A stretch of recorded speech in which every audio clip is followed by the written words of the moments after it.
Atos 7:22 diz assim: E Moisés foi instruído em toda a sabedoria dos egípcios. Ele era poderoso em suas palavras e atos ou obras. E quando ele completou a idade de 40 anos, veio no seu coração visitar seus irmãos, os filhos de Israel. E vendo um deles sofrendo injustamente, ele o defendeu e vingou o oprimido, matando o egípcio. E ele achava que seus irmãos entenderiam que Deus, pela sua mão, lhes havia de dar a liberdade, mas eles não entenderam. E no dia seguinte, ele apareceu aos que estavam lutando e tentou apaziguá-los, novamente dizendo: Senhores, sois irmãos, por que vos maltratais um ao outro? Mas aquele que maltratava o seu próximo o repeliu, dizendo: Quem te fez governante e juiz sobre nós? Queres tu matar-me como tu mataste o egípcio ontem? Então, diante deste dizer, Moisés temeu e fugiu, e esteve como um estrangeiro na terra de Midian, onde ele gerou 2 filhos. E completados 40 anos, apareceu-lhe no deserto do monte Sinai o anjo do Senhor, numa chama de fogo em uma sarça ardente. Rapidamente, Filipenses capítulo de número 3. Eu prometo ser breve, mas eu quero entregar tudo o que o Senhor tem para falar conosco nessa noite. Filipenses 3,13 é muito conhecido. Diz assim, vamos ler o 12. Não que já tenha alcançado ou que seja perfeito. Isso aqui é Paulo falando agora. Mas eu prossigo para alcançar aquilo para o que fui também alcançado por Cristo Jesus. Irmãos, não julgo que eu haja alcançado, mas uma coisa faço, é que, esquecendo-me, vamos ler junto, irmãos? Essa parte aqui, esquecendo-me das coisas,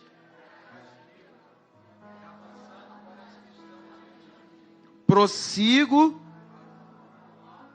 pelo prêmio da soberana vocação de Deus em Cristo Jesus. Senhor, fale conosco nessa noite, através da sua palavra. Eu não tenho nada, mas a tua palavra, ela é a verdade, Senhor. A tua palavra nos conduz a um caminho que vai te agradar. A tua palavra é completa. Então, usa-me, ó Deus, através da sua palavra, para falar com os seus filhos, com a tua igreja, em nome de Jesus. E você diga amém. Graças a Deus.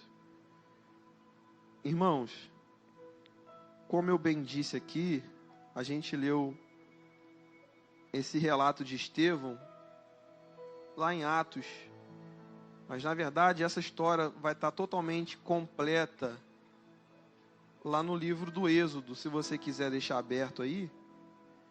Eu li em Atos, porque Atos, Estevão, ele vai dar algumas riquezas sobre quem foi Moisés. Aqui no Êxodo, a gente não vai encontrar algumas afirmações a respeito desse homem. Lá em Atos, Estevão vai narrar que ele era um homem, ele era um príncipe lá do Egito. Ele era um homem dotado de sabedoria, ciência, de obras. E ele tinha um domínio, ele sabia como falar, ele tinha um domínio da ciência. Ele era um homem com todos os princípios, ele era ensinado com toda a cultura egípcia. Aqui no Êxodo a gente não vai ter essas informações. Por isso eu quis ler com vocês lá em Atos, para a gente entender quem era Moisés. Moisés era um homem que tinha muito a perder. Porque uma coisa que realmente é fato e é verdade, que Deus não chama ninguém que não tenha nada para abrir mão. Sempre quando Deus vai chamar alguém, você vai perceber na Bíblia, esse alguém vai ter que abrir mão de algo por amor a Deus. Esse alguém vai ter que abrir mão de algo que ele está apegado, Bruno, para dizer, Senhor, o amor que eu sinto por ti é muito maior do que isso que eu estou apegado. Então Moisés, ele tinha muito a perder, porque ele era príncipe do Egito. Alguns dizem, eu não vou afirmar, que ele poderia se tornar um faraó. Por ele ser adotado por faraó, alguns dizem que ele poderia ser um faraó. Mas o plano de Deus é muito maior do que o plano que o Egito tem para a nossa vida. Enquanto o Egito, Driele, formula muitas coisas para prender pessoas lá dentro dele, o nosso Senhor conhece, sabe quem são os seus. Como diz aquela canção, o Senhor conhece os que são seus. Ouve a voz, entende, ele sabe quem é dele. Então, quando o Senhor chega até Moisés, Moisés já havia sofrido muitas coisas. Nós vamos ler aqui, a partir do capítulo 1, do livro de Êxodo, que fala a respeito dos filhos de Israel, como foi muito bem pregado aqui pelo nosso pastor Ivani no domingo. Domingo o pastor Ivani falou sobre José. Foi isso, né, pastor? José foi um homem que, quando chega no Egito, ele sofre todas aquelas situações, ele é caluniado, todo aquele processo de dificuldade, e ele chega até a governança, né? Ele se torna um governador do Egito, e a Bíblia diz que só tinha um acima dele, que era Faraó. Só que aqui no capítulo 1 vai dizer que o Faraó, que era amigo de José, meu amigo, eu esqueço sempre o nome dele, tem que chamar de Cabeludo. Meu amigo Cabeludo, o que acontece? É Eric, isso aí. O que acontece? O Faraó, que era amigo de José, que conheceu o Deus de José e glorificou o Deus de José, morreu. E aqui a Bíblia fala que todos os hebreus que foram para o Egito, junto com Jacó, seus filhos, eram 70 pessoas que foram ao Egito. E todos esses 70 morreram, todos esses que foram naquela leva, que José trouxe todo mundo, traz a minha família, traz todo mundo. O interessante é que quando eles foram ver José, ninguém conseguiu identificar José, não é isso? Foi muito bem pregado pelo nosso pastor Ivani aqui. Os irmãos de José foram lá, bateram papo com ele, conversaram com o governador. Em momento algum, Fábio, eles conseguiram identificar que ali estava o irmão deles. Só que o interessante, Ítala, é que José conseguiu identificar um por um. José olhou para Judá e falou assim: Judá, Naftali, Rúben, Benjamim, Zebo, foi lembrando de todo mundo, mas nenhum deles, Natan, lembrou de José. E o interessante é que José ficou ali, ninguém identificou que era ele. Mas os seus irmãos, ele conseguiu identificar. Uma coisa que é interessante é que quem sonha, como o pastor Evani pregou aqui, o sonhador, aquele que sonha em Deus, ele vai sendo transformado. E um dia ele se torna aquilo que o Senhor sonha com que ele deve se tornar. E quando ele se transforma e se torna naquilo que Deus sempre sonhou que o seu filho se tornasse, muita gente não vai mais identificar aquela pessoa. As pessoas vão passar e vão dizer: será que é essa pessoa mesmo? Será que é esse cara que eu via ele no bar? Essa mulher que eu via ela perdida pela vida, batendo cabeça nessa vida? Será que é ela? Será que é ele? Mas as pessoas não conseguem identificar porque houve uma transformação. Houve um processo de transformação. Mas por que José consegue identificar os seus irmãos que eram malfeitores, que perseguiram ele, que quase mataram ele? É porque quanto mais a gente está preocupado com as coisas dessa vida, Natan, a nossa vida nunca vai mudar. A nossa aparência vai ser a mesma, o nosso jeito vai ser sempre o mesmo, a nossa vida não muda. Mas aquele, Alex, que se coloca debaixo da mão de Deus, ele vai se transformando dia após dia. O Senhor vai te pegando, vai tirando o que tem que tirar, vai colocando o que tem que colocar, e você vai se tornando algo que o Senhor quer que você se torne. José muda, mas os seus irmãos não mudam. Mas vamos lá. A Bíblia fala que ele morre. O faraó que levanta José morre também. Agora outro faraó é levantado. E esse faraó que é levantado agora, ele está vindo de uma guerra. E dentro dessa guerra ele contempla que os hebreus estavam muito numerosos no Egito.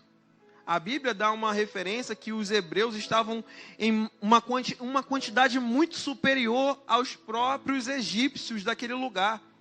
Ele ficou tão atemorizado, preocupado, que ele pensou: se eu permitir que esse povo permaneça do jeito que eles estão, construindo famílias, crescendo aqui, eles podem se juntar aos nossos inimigos e em algum momento eles podem se virar contra mim e me matar, ou derrubar o meu reinado, o meu trono.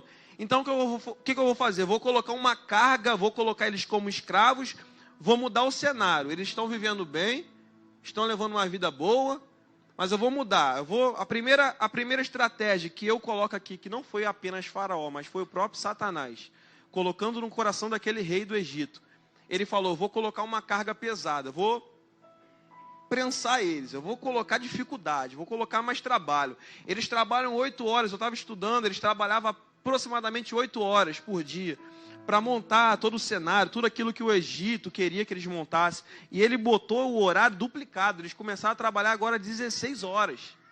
Então pensa, Geraldo, 8 horas de trabalho já é suado, já é difícil, né? Imagina, 16 horas por dia, sem folga. Sem folga, não é plantão não, irmãos, é de segunda a segunda, 16 horas trabalhando, para construir um império para o Egito. Aí Deus está olhando tudo aquilo ali, a Bíblia fala que Deus está observando tudo aquilo ali que está acontecendo. E Faraó está oprimindo, está apertando, está dizendo, eu vou matar esse povo na dificuldade. Eu vou colocar dificuldade nesse povo para ele parar de crescer, para ele parar de frutificar. E eu vejo isso aqui igualzinho Satanás falando com Deus a respeito de Jó. Começa a colocar dificuldade para tu ver se ele vai crescer, se ele vai adorar. Começa a tirar as riquezas, começa a tirar tudo que ele tem para ver se realmente ele vai te adorar. Eu vejo isso aqui muito parecido, muito semelhante com Satanás. Só que Satanás ele se esquece, se engana, que quanto mais a gente passa por dificuldade, quanto mais a gente passa por momentos de tristeza, de angústias, mais a gente se achega ao nosso Pai Celestial. A senha, Jadir, do cristão, isso aqui às vezes até é complicado de falar, porque a gente deveria, na verdade, servir ao Senhor intensamente na alegria e na tristeza, na saúde e na doença. A gente deveria buscar a Deus quando o talão de cheque chegasse na nossa porta, quando a bênção chegasse, não quando a dificuldade batesse na porta, porque muitas vezes a gente só vem para a casa do Senhor quando o calo aperta. Essa é a verdade, porque quando o negócio começa a andar, a gente esquece de Deus. Quando o empreendimento começa a fluir, a gente esquece quem é Deus. Quando a família começa a ir de vento e popa, a gente esquece quem é Deus. Mas Deus está dizendo, eu quero vocês me adorando na dificuldade. É no meio da luta que eu quero ver quem é você de verdade. Aí o que acontece? Faraó ele começa a apertar, começa a oprimir. A Bíblia diz que o povo cresce. A segunda estratégia, irmãos. A primeira deu errada. Porque ele apertou e tu continuou aqui. Ele dificultou Caio, mas ele viu, não parou de vir para a igreja? Então o que eu vou fazer? Agora vamos mudar a estratégia. Ele vai em 2 parteiras, por nome Sifrá e Puá, 2 hebreias. E ele fala o seguinte, olha só, vocês são parteiras, vocês foram levantadas, formadas, talvez elas eram formadas em medicina. E ele chega nessas 2 mulheres parteiras e fala assim, olha só, vocês a partir de hoje vão ser mulheres que não vão trazer vida. Vocês vão matar. Ao invés de trazer a vida, vocês vão... É um genocídio, não é isso?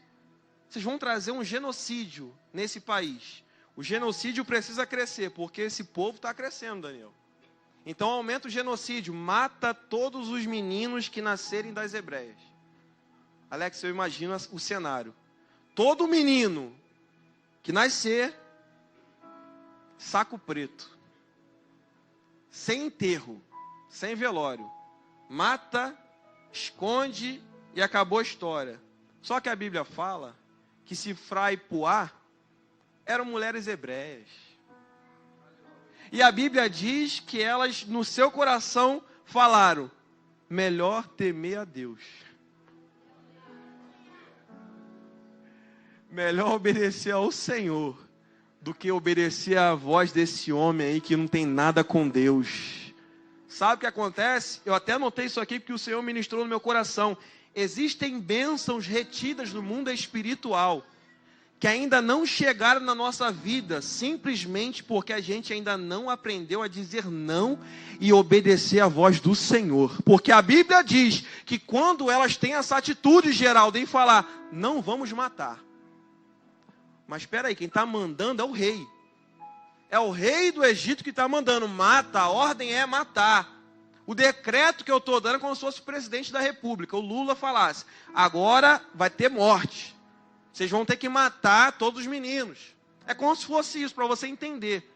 O faraó ele tinha poder sobre a nação. Então o que ele falava, ponto final, acabou.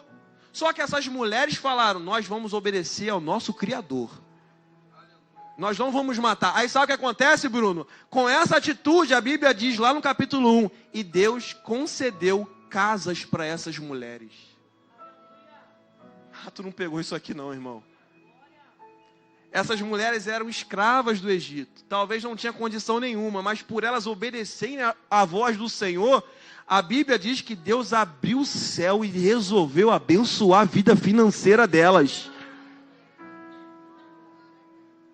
Tem gente que ainda não provou o que o Senhor tem para a sua vida, porque você está negociando, Senhor, mas se eu te obedecer, eu vou acabar cedo, eu tenho que fazer o errado aqui, porque se eu não fizer o errado aqui, a minha vida não vai para frente, eu preciso contar uma mentirinha aqui, porque se eu não contar, a empresa vai me mandar embora, eu preciso fazer uma coisinha errada aqui. Só que essas mulheres falaram o seguinte no seu coração, eles podem até nos matar.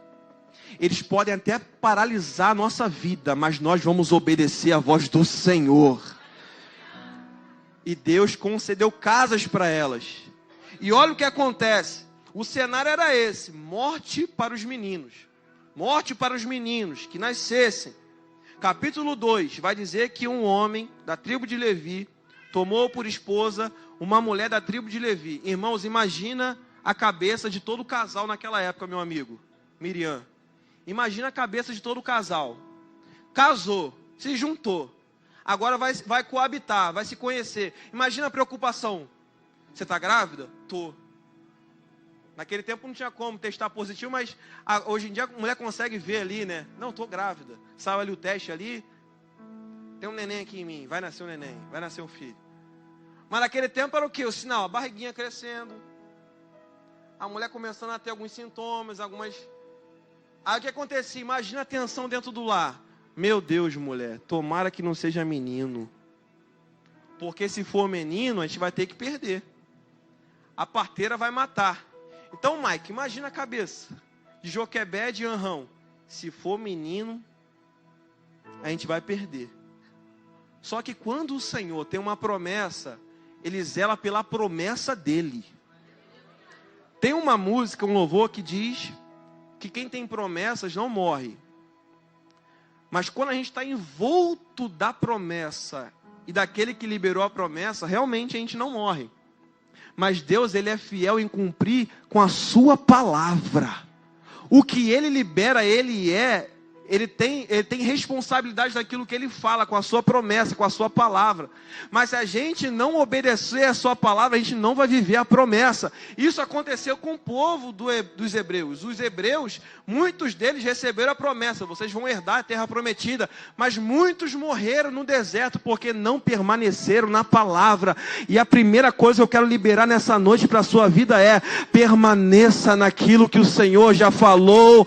Permaneça na maior promessa, que é permanecer em mim e eu permanecerei em vós. Tem promessa maior que essa não, Augusto? Consequências vão acontecer, virão consequências, bênçãos na sua vida material, vida financeira, amém, mas a maior promessa é permanecer em Jerusalém até que do alto sejais revestidos de poder. A gente tem que aguardar o Senhor. Um dia Ele virá e não tardará. Ele virá para buscar sua noiva. Moisés, ele nasce dentro desse cenário, dentro de um cenário de morte. E eu entro na pregação agora. Vou começar a pregar agora, pastor Ivan. Moisés entra dentro de um cenário, Marcelo, porque ele nasce nesse período. E qual o período? Nasceu, menino, morte. Talvez aquelas parteiras ali, de repente, até foram jogadas de escanteio. Ou não. Mas a Bíblia fala que Moisés, ele nasce. E quando ele nasce, a mãe dele olha e vê. Capítulo 2 vai dizer isso, que ela olha e vê um menino tão bonito. E fala: eu vou guardar esse menino, não vou deixar a morte chegar. Irmãos, eu vou falar uma coisa aqui que é muito forte. Nada se compara à família. Não tem amizade, não tem dinheiro, não tem empresa rica. Nada se compara a você chegar na sua casa num domingo, sentar, almoçar em família, sentir a presença do Espírito Santo. Nada se compara com você ter a sua família. E Deus está ministrando no meu coração aqui, que é para você não abrir mão da tua casa. Eu vou falar isso aqui com autoridade, porque Deus está falando com pessoas aqui. Deus está mandando dizer para você não abrir mão da sua família. Mas João, o meu domingo vai ser turbado, porque só eu sou crente. Senta naquela mesa, ai Jesus amado. Senta naquela mesa carregando a presença que você carrega, porque o Senhor está dizendo que através de você eu vou trazer vida para a tua casa.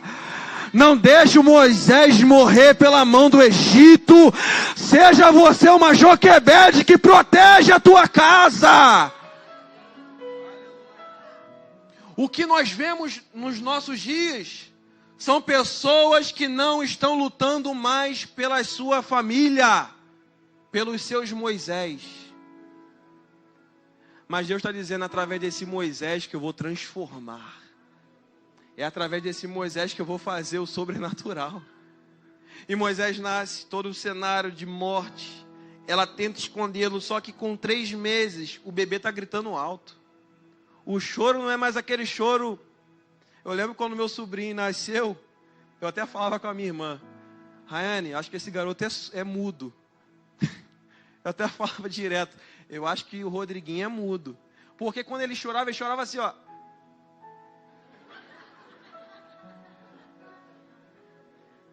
Aconteceu alguma coisa, ele... Aí eu, Senhor da glória, o que está acontecendo com essa criança? Não é possível, deve ser mudo. Mas não, é porque o bebê, eu não vou saber explicar muito, as mulheres vão saber muito mais que eu. Mas conforme menos de um mês, vai ganhando força. Vai tomando ali o leite materno, vai ganhando estrutura. Aí começa a dar aqueles gritinhos mais fortes. O choro começa já a invadir o vizinho, né? O choro já começa a entrar dentro daquela babá eletrônica, né? Aí tu escuta lá da cozinha, começa a entrar dentro da casa toda. Só que aqui, até os 3 meses, não tinha barulho nenhum. Joquebede, com facilidade, escondeu Moisés. Escondeu a promessa, escondeu aquele que o Senhor prometeu para ela, aquele menino que estava ali, protegeu. Só que com 3 meses não dá mais para esconder. E ela tem uma escolha, Bruna, a se fazer. Eu continuo guardando na minha mão o que Deus me deu, eu continuo segurando, ou eu solto confiando naquele que fez a promessa. Vai ter uma hora, irmão, que a gente não vai ter para onde fugir, Bruno. A gente vai chegar como se fosse num penhasco, que a gente vai ter que fazer uma escolha. Ou eu continuo tomando a frente da minha vida, ou eu entrego tudo na mão do Senhor. Tem gente aqui, pastor Ivani, que está com a vida assim, ó, Senhor, eu sei que o Senhor é poderoso para fazer infinitamente mais, mas eu vou continuar dando o meu jeitinho. Eu vou continuar dando o meu jeitinho, porque assim eu vou me salvar. Desse jeito eu vou me livrando das emboscadas da vida, mas o Senhor está dizendo para você, entrega a tua vida na minha mão.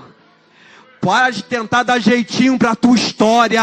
Eu sou o Deus que te fiz a promessa. Entrega a tua vida na minha mão. Eu lembro, eu até conversei com a Gabi esses dias, que um pouco após, entre o casamento e depois do casamento, todo mundo fala até hoje, que o início do casamento é o período mais difícil. Acho que é os primeiros meses, não é isso? Os primeiros 2 meses são os períodos mais difíceis para um casamento. Porque não é porque você está se conhecendo outra pessoa, é porque a vida muda. O desafio muda, as contas mudam. Não é isso, irmão? Dá glória aí, quem vai casar aí, dá glória a Deus. Muda tudo. E dentro disso tudo aconteceu tanta coisa, né, amor? Tanta coisa aconteceu, eu falei, Senhor. E eu tentando dar um jeito aqui, tentando dar um jeito ali, João. Aí o coração, quando a gente fica assim, nessa de tentar dar um jeito, a gente liga para pessoas, a gente liga para contatos. Aí eu lembro, aí o coração, poxa, tu não trabalhou pro grandão aí do Rio de Janeiro? Liga para alguém. Aí eu ficava, não, porque eu não gosto disso, irmão. Nunca gostei disso, Alex, de pedir ajuda. Nunca, irmão, nunca. Até para pregar, eu nunca pedi para pregar em lugar nenhum. Nunca, eu não gosto disso. Eu sempre confiei que o Senhor iria dar a direção. Só que nesse período de perturbação, Igor, eu fiquei, Senhor, quer saber? Vou abrir mão do Senhor, vou dar meu jeito. E sabe o que aconteceu? Nada. Diego, eu batia numa porta, na outra, em outra, ligava para um, ligava para outro, ligava para alguém, nada. E eu recebia promessas, fica tranquilo. Pô, trabalhou aqui com o prefeito, fica tranquilo. Vai acontecer, vai vir uma porta grande. Aí quando eu chegava em casa, Deus, não vai acontecer. Por quê? Está confiando na mão do homem.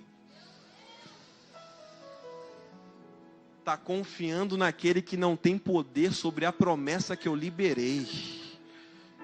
Aí eu fiz o que, Natan? Eu falei, Senhor, não tem jeito. Eu vou entregar tudo na tua mão, Pai. Não tenho para onde correr. E Deus, Ele gosta disso. É deixar a gente sem para onde correr. Porque enquanto a gente tem caminhos para correr, Ele fala, tu ainda não é meu. Mas no dia que você dizer, Senhor, eu não tenho mais para onde ir. Para onde eu irei ou para quem eu irei? Se só tu tem palavra de vida eterna.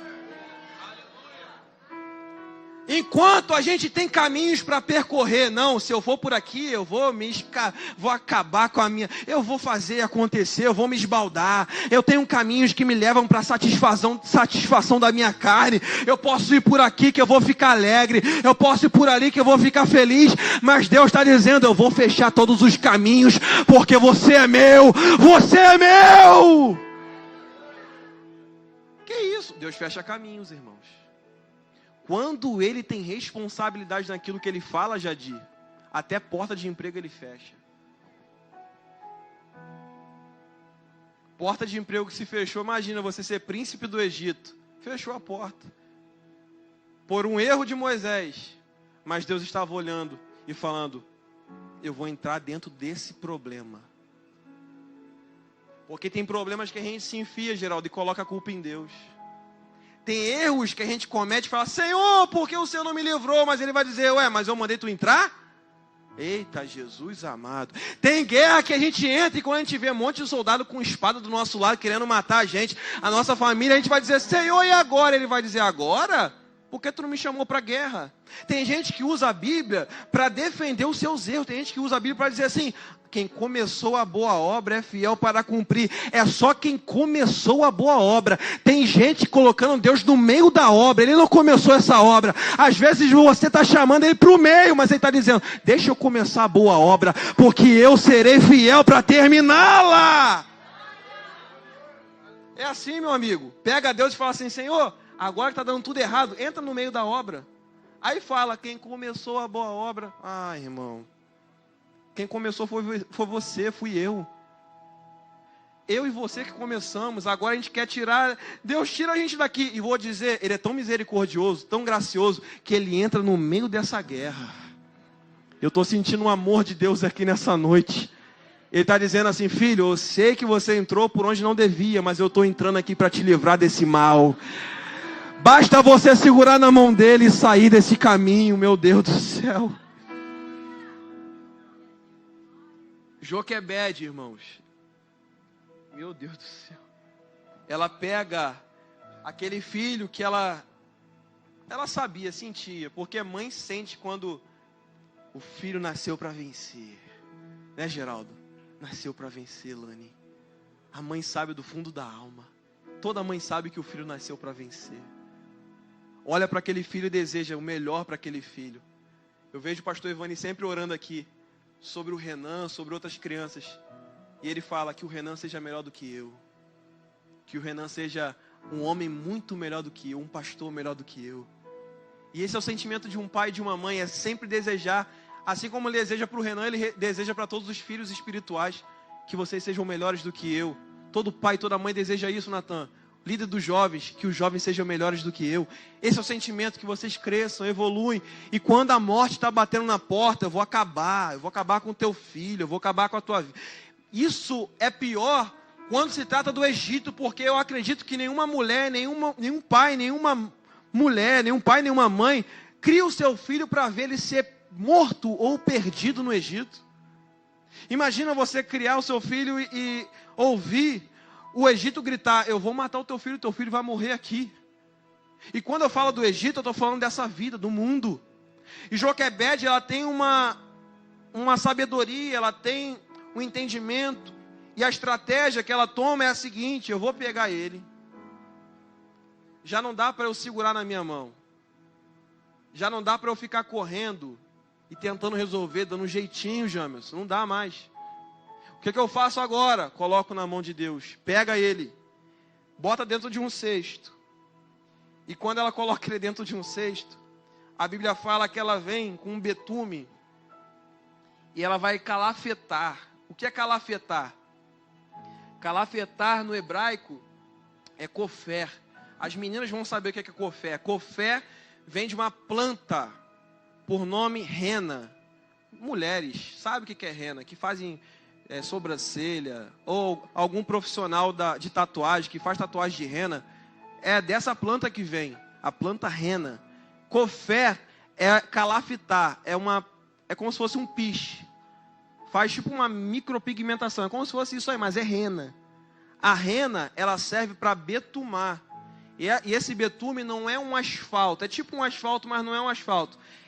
Esse piche, ou esse cofé, essa rena, serve para passar em volta da cesta e tapar as brechas. Meu Deus do céu.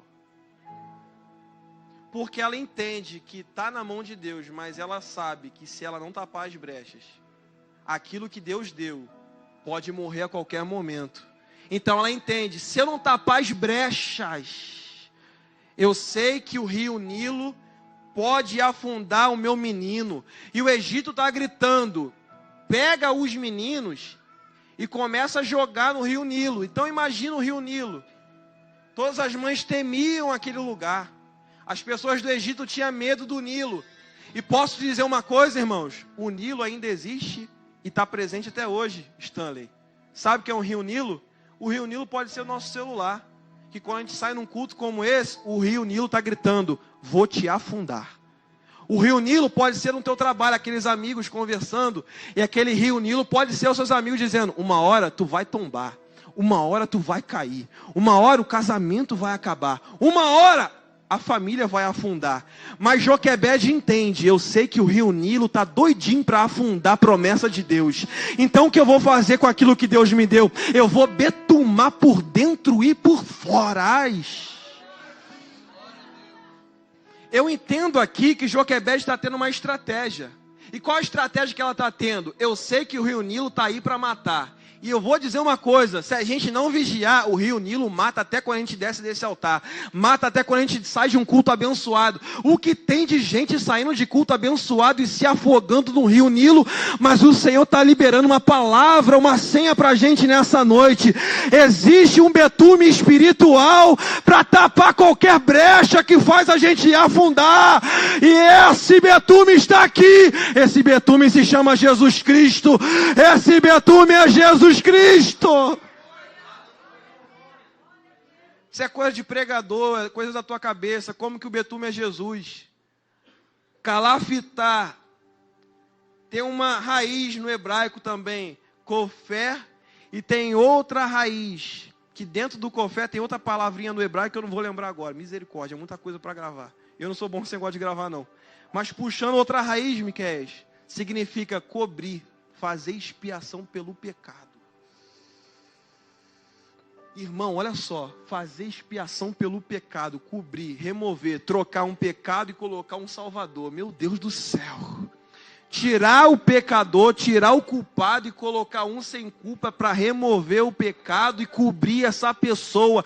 Tem gente batendo cabeça dia após dia, pensando que vai se salvar com as suas próprias mãos. Não, eu vou pecar até os 27 anos, no 28, eu vou levantar minha mão na igreja e vou me salvar. Você não se salva. O único que tem poder de te salvar é Jesus Cristo de Nazaré. É você trocando, fazendo a expiação. Senhor, eu não mereço, sou pecador, mas o Senhor pagou um preço pela minha vida, então toma a minha vida. E uma coisa que me assusta, irmãos. Eu falo isso sem medo, sem vergonha nenhuma, irmãos. Eu fui aceitar Jesus quando eu tinha 14 anos. Eu nasci e cresci dentro da igreja. Nasci e cresci dentro da igreja. Cantei no grupinho Joias de Cristo. Cantei no grupinho lá, era pequenininho, cantava lá. Grupos adolescentes, grupo jovem. Eu só fui aceitar Jesus mesmo no meu coração com 14, Alex.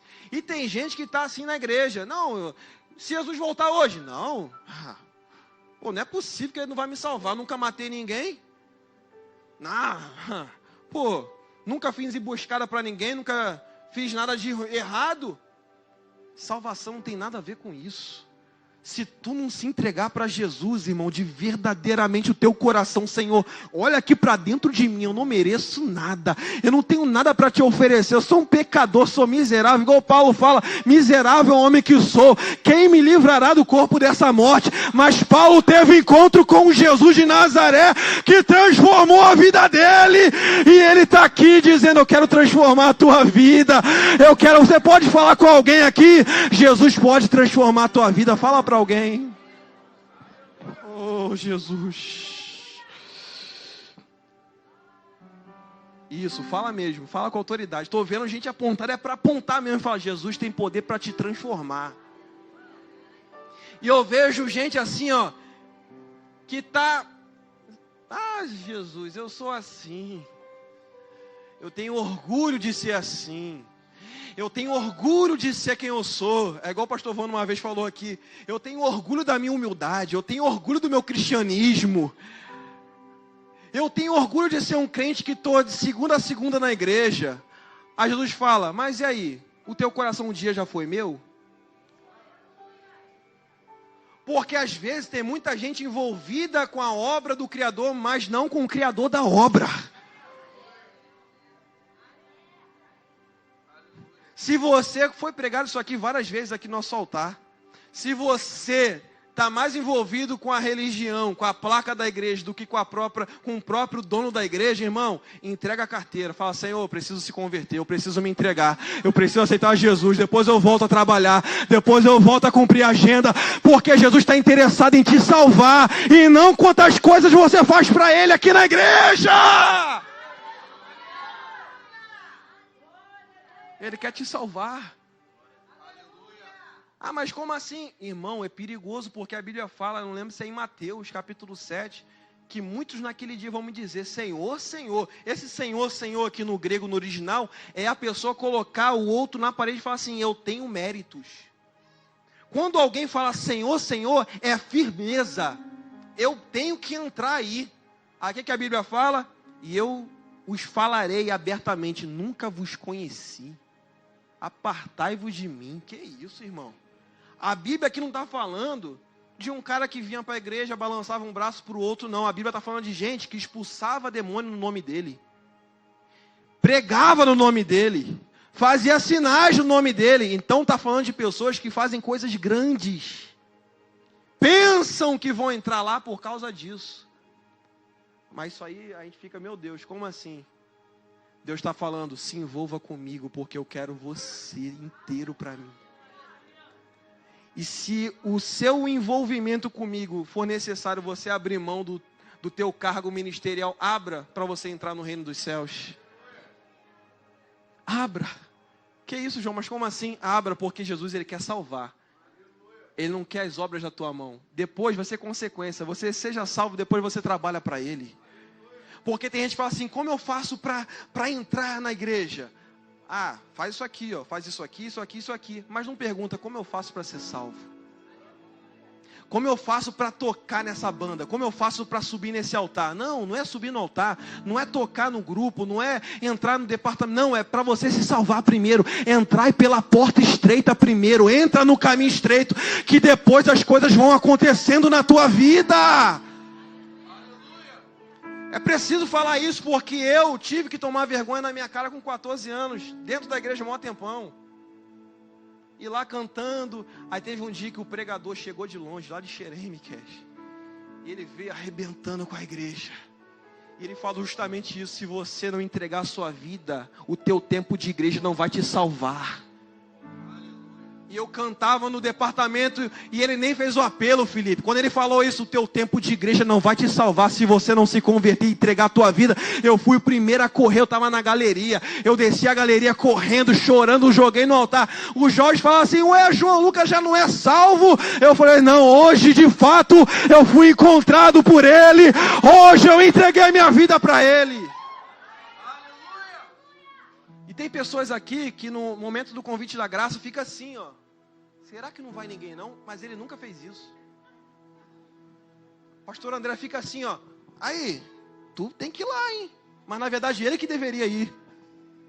Tem até alguns que falam assim, fala Deus. É por aí, Jesus. Mas Deus não é fofoqueiro. Deus não fala com pessoas que não estão aqui. Ele está falando com você. Esse negócio, fala mesmo. Ele está falando com você também. Esse negócio me irrita, irmão. Esse negócio de, fala Deus, Não está pegando nada, está dizendo que é para o outro, não está dizendo que é para ele. É igual Davi, o profeta veio para repreender ele. O homem que fez isso merece a morte. É o profeta, o homem que fez isso foi você. Foi você que fez isso, não é um homem que merece a morte. Você que pegou a mulher de Urias. Tomou para si. Foi você. Às vezes quando é bênção a gente dá glória. Aleluia! Aí quando é repreensão, fala Deus. Mas Deus está falando. Comigo e contigo. Limpando o meu coração e o teu coração, o nosso coração. E como é bom a gente tomar as pancadas do Senhor, porque Ele se preocupa com o filho. Vamos lá finalizar.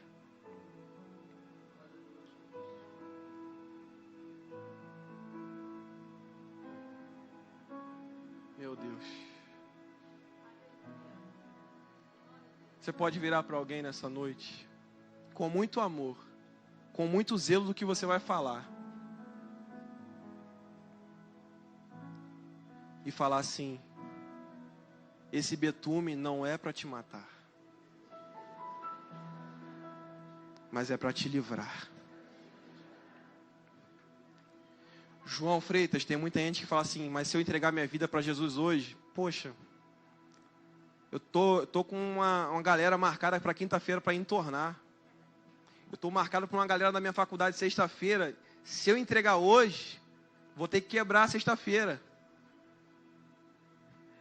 Poxa, mas se eu entregar minha vida para Ele, o que vai ser do mês que vem? Mês que vem tem uma grande festa me esperando e eu vou me esbaldar nessa festa. Mas Deus manda te dizer, irmão, nessa noite, que a gente não sabe o que a gente vai ser amanhã, o que vai ser da nossa vida amanhã. O que vai ser da nossa vida amanhã? Meu sogro contou para mim esses dias, que no momento de um culto que ele estava pregando, ele chamou, fez o convite para as pessoas que estavam ali. Teve uma menina que estava, no exato momento que ele estava pregando, estava ali no culto. E Deus falou com ela, poderosamente ela chorava, mas não saía do lugar dela. Não é isso, amor? Chorava, parecia que ia no altar, mas não ia, não foi. E Deus falou com ela, naquele culto, hoje é a última oportunidade que eu te dou.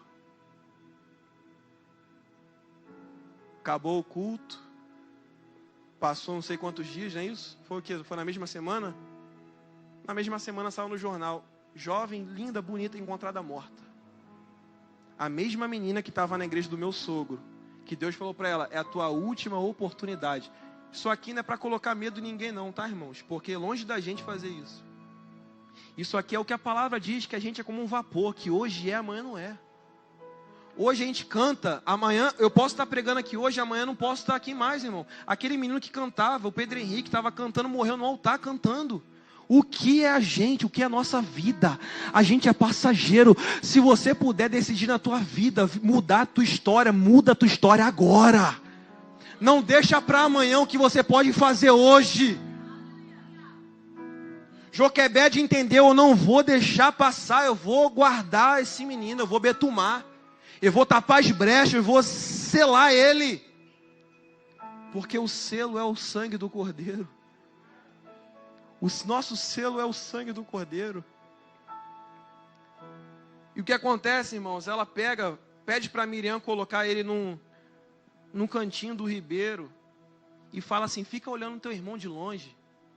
Porque ela já tinha Miriam e tinha Arão. Moisés era o mais novinho. Ela fala: Miriam, olha o teu irmão de longe. Porque no rio Nilo não era somente um rio perigoso que estavam jogando crianças para morrerem ali. Ali tinha muito crocodilo. A história diz que aquele rio tinha muito crocodilo. E facilmente Moisés ia tomar uma bocada e ia morrer ali. Então ela pede: fica de olho, porque é assim, irmãos, a gente entrega e confia na mão do Senhor, mas a gente tem que fazer a nossa parte. Por isso a Bíblia fala que não é somente orar, a Bíblia fala vigiai e orai. Tem muita gente que até está orando, mas está esquecendo da parte da vigilância, em olhar, ficar olhando para o autor e consumador da nossa fé. A vigilância, aí ela fala: olha para que nada aconteça. Aí de repente a filha de Faraó chega, quando a filha de Faraó chega, aquela história toda, ela pega Moisés, adota Moisés, e ali, irmão, naquela hora ali, Miriam chega. Miriam é aquele crente que não deixa a oportunidade para o outro dia. Miriam é aquele crente que chega assim: ei pastor, ó, já fiz tudo, aceitei a Jesus, tem alguma falta em mim? Tem alguma coisa que me condena? Tem alguma coisa que me priva de trabalhar? Não, filha, não, filho. Então deixa eu trabalhar. Sabe essa pessoa, pastor? Me bota para trabalhar, bota alguma coisa na minha mão, eu quero fazer, eu quero glorificar o nome do Senhor. Não é uma pessoa que está preocupada com cargo, em mostrar, é uma pessoa que está ali sedenta em ganhar vidas para Jesus. Aí Miriam está ali: ô filha de Faraó, eu estou aqui, esse filho aqui, esse nenenzinho aqui, você está precisando de ajuda? Aí ela fala: vou precisar de uma mulher para amamentar, porque eu estou vendo que só tem 3 meses. Aí ela vai dizer: eu sei quem pode. Ela então vai lá, busca uma mulher hebreia para amamentar, porque além de amamentar, eu vou pagar um salário alto para quem amamentar essa criança. Geraldo, é Deus ou não é Deus? Então, porque só uma pessoa deu glória a Deus aqui. A filha de Faraó falou assim: eu preciso salariar alguém para cuidar dessa criança. E sabe quem foi a mulher, a sortuda, que pegou o menino para amamentar ele, guardar ele e receber salário? A própria mãe. É isso que Deus faz. Quando você entrega na mão dele, ele faz questão de te abençoar. Ele faz questão, mas primeiro tem que obedecer a voz dele. A bênção está ligada à obediência. Quando a Bíblia fala sobre bênção, a Bíblia não manda a gente correr atrás dela. A Bíblia fala para a gente guardar a palavra, obedecer, que a bênção corre atrás de você.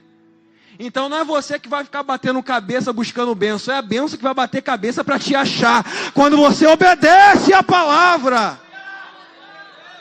Quando você obedece à palavra, o emprego que vai bater no teu telefone vai te ligar: olha só, tem uma vaga aqui para você, tem um salário aqui te esperando, a bênção está correndo atrás de você.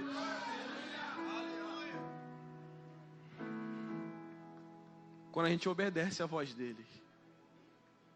A obediência faz isso, irmão. Quando Deus fala para Abraão: Abraão, ser tu uma bênção, porque a bênção vai correr atrás de quem é bênção. A bênção não vai correr atrás de quem é maldição, a bênção vai correr atrás de quem é bênção. Ser tu uma bênção, porque a bênção vai te seguir. Moisés é encontrado, a mãe dele recebe salário, e aqui eu vou finalizar no capítulo 3, porque Moisés ele passa por todos os desafios dentro do Egito, porque ele, mesmo sendo cuidado pela sua mãe, ele está dentro do Egito, está sendo cuidado pelo Egito, educado pelo Egito. E mesmo assim o coração dele não é egípcio. O coração dele é hebreu. E ele quer mostrar que ele é hebreu. Ele quer mostrar que ele é filho de Deus. E por tentar ser aceito, muita gente está caindo nesse erro. Por tentar mostrar que ele é enviado, por tentar mostrar que Deus está com ele, ele acaba cometendo um assassinato. Ele vai defender um irmão dele, hebreu, que está apanhando, sendo açoitado por um egípcio. Ele pega o egípcio, mata o egípcio. A Bíblia fala que ele olha para um lado, olha para o outro e enterra. Eu preciso enfatizar isso para a gente entender o final, para a gente finalizar. Ele pega esse egípcio, mata o egípcio, enterra dentro da areia, olha para o lado, olha para o outro e respira. Pronto, salvei a vida de um irmão e ninguém viu. Viveu a vida dele. No outro dia, está tendo um conflito entre dois hebreus. Ele vai separar e vai dizer: parem de brigar, vocês são irmãos. Aí um vai dizer assim, ué, mas você vai fazer com a gente o que você fez com o teu irmão egípcio? Você vai me matar também? Aí a Bíblia fala que ele entende que aquilo que ele tinha escondido, não estava escondido, ele resolve fugir. Porque ele sabia que Faraó iria mandar matá-lo. Quando ele foge, a Bíblia fala que ele vai fugir, vai ficar fugitivo 40 anos. 40 anos fugitivo, 40 anos. Mas a Bíblia fala que ele era um homem dotado com a ciência do Egito. Um homem que dominava, tinha por obras, no falar. Eu quero enfatizar isso aqui. O falar dele, ele dominava toda a ciência do Egito. Ele era um homem que era príncipe. Só que quando a gente chega no capítulo 3 de Êxodo, se você quiser acompanhar aí para a gente finalizar, o capítulo 3 vai dizer que ele agora é um pastor, já tem uma família, ele é um velhinho de 80 anos, já não é um jovem príncipe do Egito, ele já é um coroinha, cabelo branquinho, com cajadinho na mão, cuidando da ovelhinha do sogro. Agora a história é outra. Já não tem aquela roupa toda, aquela indumentária do Egito, não tem mais isso.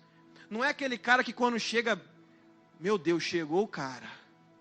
Meu Deus, chegou a mulher. Porque tem gente que quando chega, até a roupa que usa é um brilho. Todo mundo para olhar. Isso realmente é um brilho, é uma luz. A pessoa carrega algo. Então, quando Moisés chegava, todo mundo sabia. Lá vai o príncipe do Egito. Lá vai um dos filhos de Faraó. Agora, ele é um velhinho. Que não tem nome nenhum. Ninguém conhece mais ele. Quem conhece ele? As ovelhinhas.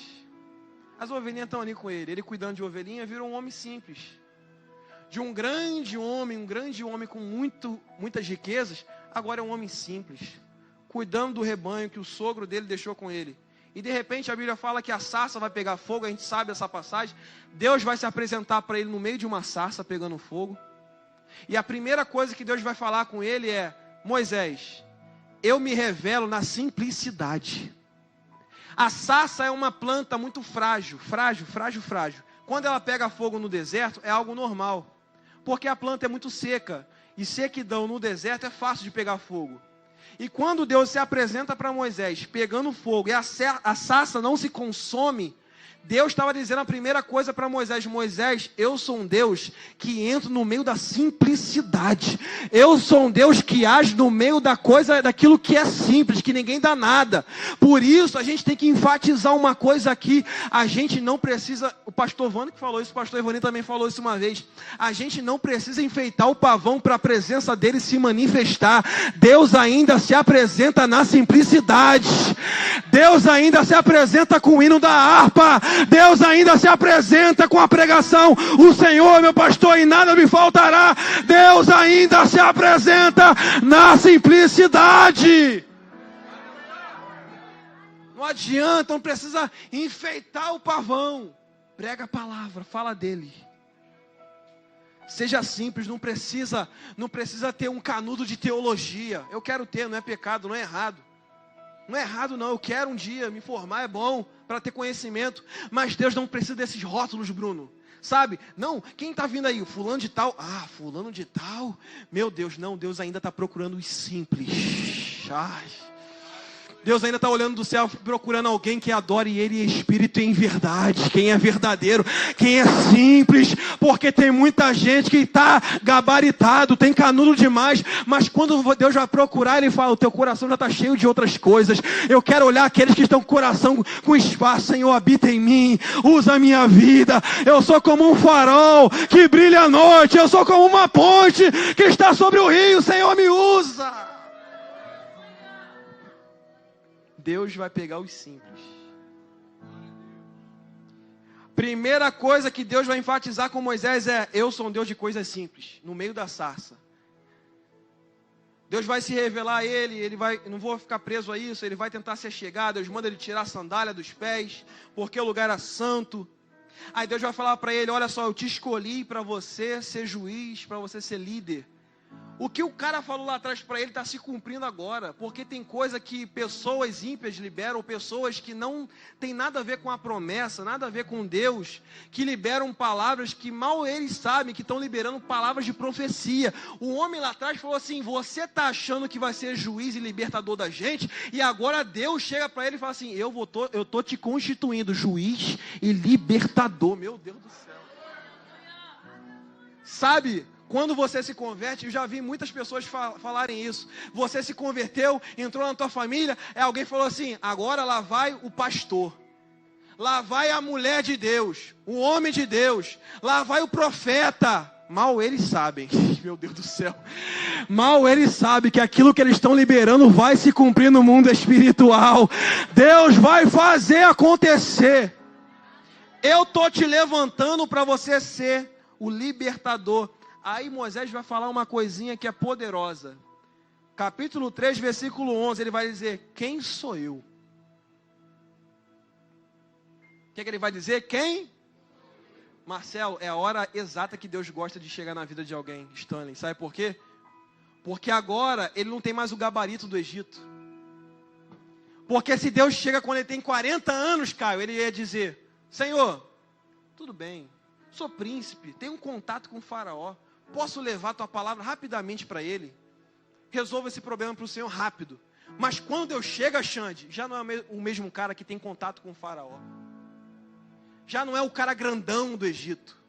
Quando Deus chega, ele vai dizer: Deus, agora eu não sou ninguém.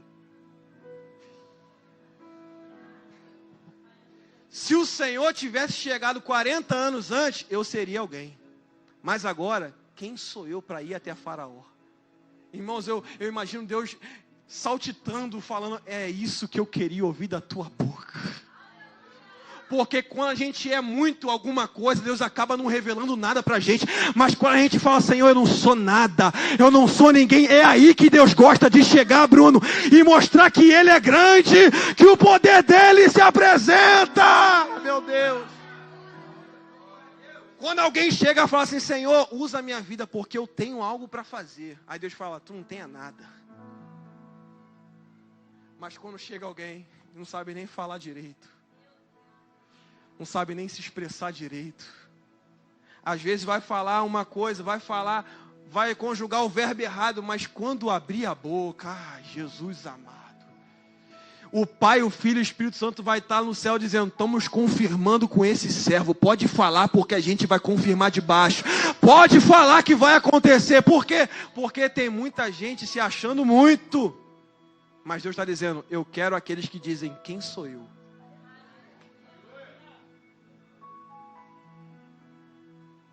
Tem gente que se acha tanto, irmãos, tanto, ao ponto de dizer: se não fosse eu nessa igreja, eu acho que metade do que está acontecendo não aconteceria.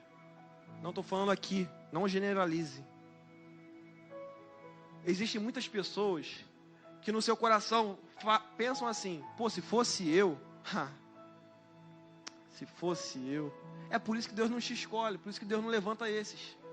Aí tu vê: nossa, eu conheci uma pessoa que fala inglês, fala espanhol, fala um monte de língua, mas Deus, quando vai enviar missionário, vai enviar um missionário que não sabe falar nenhum português direito. É porque esse missionário, quando Deus se apresenta, ele fala: Senhor, quem sou eu para ir até esse país? Quem sou eu para pregar para os índios? Quem sou eu? Deus vai dizer: eu estou preferindo você, que não sabe falar a língua deles, mas você tem um coração igual ao meu. O teu coração é parecido com o meu. Eu lembro lá atrás, Miquel vai lembrar, a gente lá atrás, muita gente que talvez olha pra gente agora, não lembra aqueles perrenguezinhos que a gente: meu Deus, vamos pro monte orar. Porque, irmão, quando vê a tentação, guerra, luta, é um mandando mensagem pro outro: vamos pro monte orar. Outra coisa, tem um trabalho de consagração lá na Irmandel, vamos embora. A gente não perdia nada, era consagração atrás de consagração. Pra quê, irmão? Pra gente criar raiz. Porque a gente conhecia um monte naquele tempo, que os caras estavam aqui, ó, agenda aberta. E quando a gente viu agora, cadê os caras? Não estão, mas não permaneceram. Porque às vezes está muito: eu tenho, eu sou. Mas Deus está olhando: eu quero aqueles que se preocupam com a raiz. Aqueles que talvez o mundo ainda não conhece. Mas quando estão na minha mão, basta eu dar um sopro, que todos conhecerão quem é você. Irmãos, existe alguém que sabe propagar melhor do que Deus? Talvez a gente poderia contratar um grande marqueteiro. Pega essa igreja, joga no marketing, divulga, faz todo mundo conhecer quem é essa igreja. Mas quando essa igreja está na mão de Deus, o pastor pode ser o mais simples que for, os ministros podem ser os mais simples que forem, mas quando essa igreja está na mão do Senhor, dizendo: Senhor, quem somos nós? Nós não temos o dinheiro que muitos têm, nós não temos pessoas como muitas outras igrejas têm, mas nós temos um grande eu sou que sou. Levanta a tua mão, irmão, levanta a sua mão. Levanta a sua mão lá no alto, isso, lá no alto. Deus quer se revelar através da sua vida, mas Ele está dizendo: deixa eu tratar você. Deixa eu pegar o teu coração, amassar o teu coração só um pouquinho para você entender que eu sou na sua vida. Eu é quem faço na sua vida do jeito que eu quero, na hora que eu quero. Não é no teu tempo, é no meu tempo. Eu estou trabalhando, não é da tua forma, é na minha forma. E vai acontecer do jeito que eu quero, da hora que eu quero. Assim diz o Senhor. Meu Deus do céu.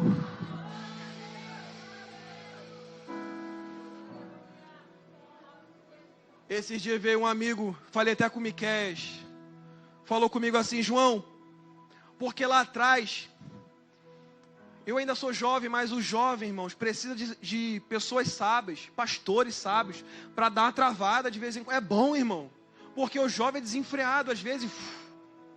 E eu entrei nessa, James. Todo mundo fazendo agendas abertas. Botava a agenda do mês, botava pregando em vários lugares. Nada contra. Pode colocar até para quem acompanha. Mas essa questão de colocar todas as agendas do mês, quem vai gravar os lugares que você vai? Se você coloca 30 agendas no mês, quem vai gravar as 30 agendas? Não tem como gravar. Aquilo ali eu entendi, o Espírito Santo falou para mim: filho, tu não precisa disso. Quem faz tua agenda não é você, sou eu. Quem te leva nos lugares não é você, não é a sua competência, não é você, o que você fala, você não tem nada. Você não é nada, sou eu. Aí eu parei com isso, eu fiquei bem. Aí de repente esses dias veio um rapaz falar comigo: João, volta a divulgar, anunciar, jogar teu nome no marketing, joga teu nome lá em cima, joga, cara. Aí o Espírito Santo falou para mim assim: tu não precisa disso. Aí conversando com o Miqués falou a mesma coisa: João, a gente chegou até aqui na força de quem? Não foi na nossa força, porque se fosse na nossa, a gente estaria ali na praça, a gente estaria lá largado, a gente estaria lá no pecado, mas a gente chegou até aqui não por nós, porque foi o eu sou que sustentou a gente. O eu sou que sou sustentou a gente até aqui. A gente não precisa da nossa força, do nosso braço. Moisés entende isso. Mesmo assim ele fica relutante: Senhor, não posso, não tem como. Aí ele fala: olha só, o que você tem na tua mão? Ele fala: um cajado. Pega o cajado, joga na terra. Jogou. A Bíblia fala que o cajado virou o quê? O que o cajado virou? 3 sinais que Deus estava dando para Moisés para tratar ele. Porque Deus não vai enviar ninguém sem antes tratar essa pessoa. Deus não vai enviar ninguém sem antes tratar essa pessoa. Ele fala: o que tem na tua mão? Joga na terra. Jogou. Ele corre porque ele viu uma serpente. 2 coisas ali, 2 lições que Deus estava dando para aquele homem. Primeiro, eu quero tratar o teu passado. Porque quando ele olhava para a serpente ficava na cabeça de Faraó. Se você colocar em filmes, Google, você vai ver. A coroa de Faraó tem uma serpente grande aqui, ó. Quando ele viu a serpente, ele lembrou do passado. E quando a serpente se rastejou na areia ali, o que ele lembrou? Do homem que ele enterrou. 2 lições que Deus estava dando para aquele homem. Eu quero tratar você completamente. Não é 50%, é completamente. O teu passado ainda te fere e eu quero tratar o teu passado. Aí o que Deus fala para Moisés? Moisés, pega a serpente pela cauda. Ou seja, eu quero te dar domínio sobre o teu passado. Meu Deus do céu. Tem pessoas que chegaram aqui que não conseguem nem mais orar, nem adorar a Deus, porque estão presos ainda ao passado. E não tem como você viver o propósito que Deus tem para você futuramente, presente, no teu presente, enquanto você está com o teu passado te ferindo toda madrugada, nem dormir você consegue dormir direito. Mas Deus manda eu te dizer uma coisa: pega esse passado pela cauda, domina isso na tua mão, porque eu estou te dando autoridade. Eu sou um Deus que eu limpo o teu passado, te purifico. Mesmo assim, Moisés fica relutante, meu Deus. Ele fala: Moisés, bota tua mão no peito. Quando ele bota a mão no peito, tira, está leprosa. Ele fala: coloca de novo. E tira. Quando ele tira, está limpa. Deus estava dizendo para ele: Moisés, eu sei o que você fez lá atrás. Eu sei quem você é de verdade. E eu tenho o poder para te restituir. Restituir tua vida, tua família, o teu coração, e te levar diante daquele povo e libertar 2 milhões de pessoas. Meu Deus do céu. Através de você, eu vou libertar 2 milhões de pessoas. Eu quero te convidar a se colocar de pé. Oh, Espírito Santo.